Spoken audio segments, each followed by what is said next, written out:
Okay, so we're going to be going through 4 macromolecule groups that are important to living things. They're all organic, which is why we had the introductory notes on organic chemistry. So the first of those 4 groups is carbohydrates. So carbohydrate literally means carbon water, which makes sense because the building blocks, the monosaccharides, are literally carbon and water. And then N can be any number. Typically, N is going to be 5 or 6. So, for example, for glucose, which is a 6-carbon sugar, if N is 6, its formula would be C6H2N, so H12, and then O6. Ribose and deoxyribose are 5-carbon monosaccharides, so C5H would be 5, again, this is 5, times 2, H10O5.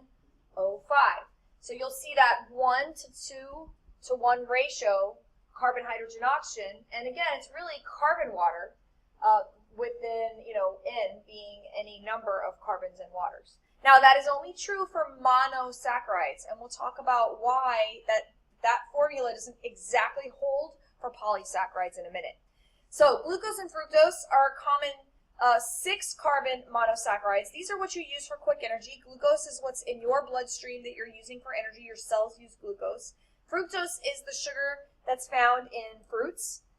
It's also in high fructose corn syrup, which is used to make, for example, candy sweet. Glucose and fructose are isomers of each other. We just talked about isomers. That means they have the same basic formula, C6H12O6, but their shapes are slightly different.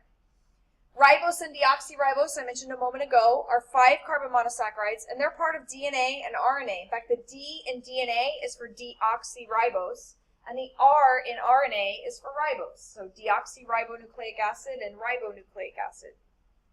Sucrose and lactose are disaccharides. Again, they are technically isomers of each other, but they are 2 monosaccharides hooked together with a condensation reaction, and so you have 2 monosaccharides hooked together. That is a disaccharide.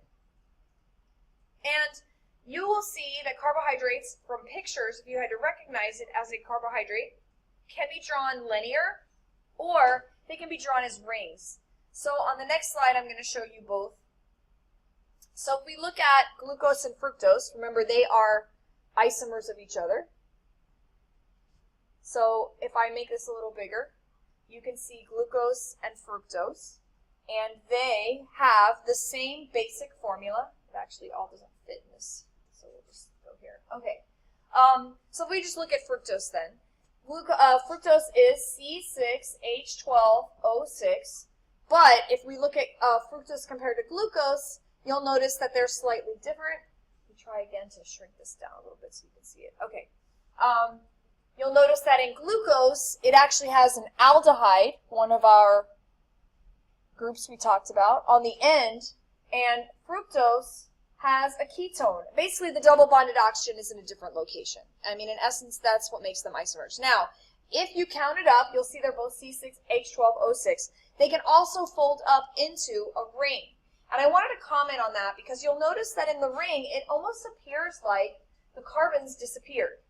So when we look at them folded up here, you're like, where did the carbons go? It was supposed to be C6, and I only see 2 carbons, 1, 2.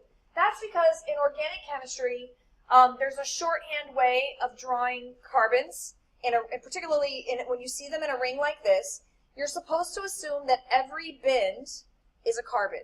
This is sort of a shorthand thing because the carbons take up a lot of space. I'll show you on the next slide that with the carbons in the picture, they take up a lot of space. Sometimes in organic, they get even more lazy, and they don't even show the hydrogens. Like, you're supposed to know that carbon makes 4 bonds, and so if you just see, for example, a picture like this one, you're just supposed to assume that, oh, this will be a carbon, and since it's only bonded to 2 things here, the other 2 would have to be hydrogens, which I wouldn't expect you to know that. But just when you take, eventually, if you ever take organic chemistry, you'll see that it's sort of a shorthand way of writing things. But you should know, again, that if you don't actually see carbons, the bends in a ring are carbons. If it's not a carbon, you'll notice they actually put it there. They put oxygen. Or if it was a nitrogen ring, like this, then you could assume these are all carbons, and the one where they put the letter is something else, in this case, a nitrogen. Here they're showing a disaccharide. They got really lazy and they didn't draw all the parts. They just drew the parts that were important in making the disaccharide. Remember, when a condensation or dehydration synthesis reaction happens, water is lost. So basically the OH from one, or the hydroxyl, and the H, the hydrogen from the other, they hook together and make water. This oxygen that's left over forms sort of the link between them. You don't have to know what that's called. Just know that whenever you see disaccharides or polysaccharides, they will always be in rings. So even though monosaccharides could be drawn this way or as a ring, whenever you see a polysaccharide, disaccharide, or bigger, they're always going to be rings. They hook together, the rings actually hook together in a chain. This is just showing sort of how they draw it in the ring shape, and see what I mean here in this particular picture, how much space those carbons take up. So the shorthand way of doing it down here, they basically just don't draw in the letter C for carbon. You're just supposed to assume that those are carbons in the chain.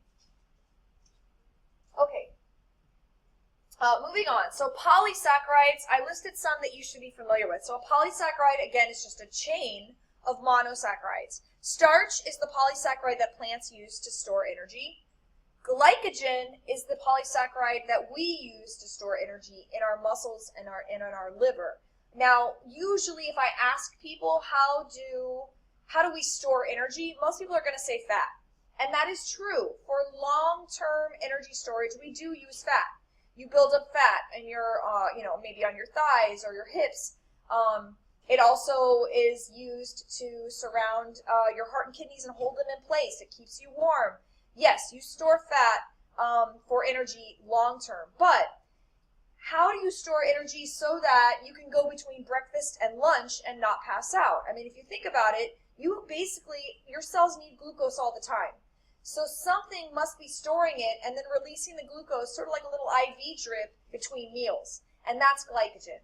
So you hook a bunch of glucoses together, you store them in your muscles, you store them in your liver, and then in between meals, you just break down this glycogen slowly as you need it, and then when you eat another meal, you just replenish the stores. Cellulose is what cell walls are made of in plants, and I've mentioned this before. This is, again, an isomer of glycogen and starch. It's just a chain of glucoses, but the way that it's put together in a different sort of way, and you actually don't have the enzymes necessary to break it down. So for you, cellulose is fiber. It passes through your body undigested. And chitin, yes, that's pronounced chitin, not chitin, is what's found in insect exoskeletons. It's also found in the cell walls of fungi. You may recognize it from when we were talking about characteristics of the kingdom fungi. I don't think we digest chitin very well either. I know that if you see, for example, frogs and animals that eat insects, a lot of times they don't digest the chitin. So in their poop, you'll actually see little, looks like little chips of shells or whatever. And it's basically the exoskeletons of the insects they ate because they can't digest that. And peptidoglycan is a different carb that's found in the cell walls of bacteria. So these are all some different polysaccharides or chains. Now, something you could be asked to do is to figure out the formula for a particular polysaccharide. So let's just say, I have an example here, that you hook together 10 glucose molecules in a chain. And they want to know what will be the formula for this macromolecule that you made. Well, for starters, and I would probably provide you with this, the formula for glucose is C6H12O6. So, for starters, if there's 10 of these, if I multiply 10 times this formula, I'm going to get C60H120O60. That would be my formula for just multiplying out the 10. But here's the thing. Remember that when they hook together, what actually happens is one of them loses an H, and the other one loses an OH, and that leaves. Now, that means that for every connection, you lose a water, in essence. Now, how many connections do we need? Well, you will always need one connection less than the length of the chain. So if the chain is 10 long, 10 glucoses long, I'm going to need 9 connections, which means I'm going to lose 9 water molecules. 9 H's here, 9 OH's here for each connection. We're going to lose one. So if I multiply that out, so 9 waters, I'm going to subtract 9 times 2, 18 hydrogens, and I'm going to subtract 9 times 1, 9 oxygens. So my final formula for my chain is going to be this, C60H1O2O51. And you could do this for any chain. If I said it was a chain of 5 glucose molecules, you would start by multiplying 5 times the formula for glucose, and then you would subtract 4 water molecules for the 4 connections holding those 5 molecules together. 1, 2, 3, 4. So that's how you would do that. All right, and this last slide, you would not have to recognize which thing is starch and which thing is glycogen, etc. from a picture, but just to show you how these are all made of glucose, but it's glucose hooked together in slightly different ways. So starch, you'll notice at the top, has a very loose helix shape.